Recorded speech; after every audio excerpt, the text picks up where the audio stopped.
ಬಜ್ಪೆ ಸಮೀಪದ ಪೆರುಮುದೆ ಶ್ರೀ ಸೋಮನಾಥೇಶ್ವರ ದೇವಳದಲ್ಲಿ ವರ್ಷಾವಧಿ ಜಾತ್ರಾ ಮಹೋತ್ಸವದ ಅಂಗವಾಗಿ ದೇವರ ಬಲಿ ಹಾಗೂ ರಥೋತ್ಸವ ಎಡಪದವು ರಾಧಾಕೃಷ್ಣ ತಂತ್ರಿಗಳ ನೇತೃತ್ವದಲ್ಲಿ ಊರ ಹಾಗೂ ಪರವೂರ ಭಕ್ತರ ಸೇರುವಿಕೆಯಲ್ಲಿ ವಿಜೃಂಭಣೆಯಿಂದ ಸಂಪನ್ನಗೊಂಡಿತು.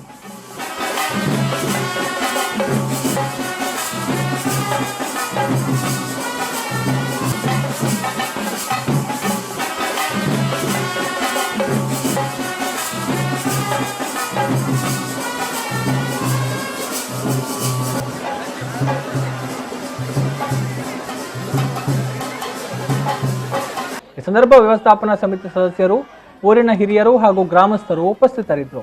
ಈ ಸಂದರ್ಭ ಸಾರ್ವಜನಿಕ ಅನ್ನ ಸಂತರ್ಪಣೆಯೂ ನೆರವೇರಿತು.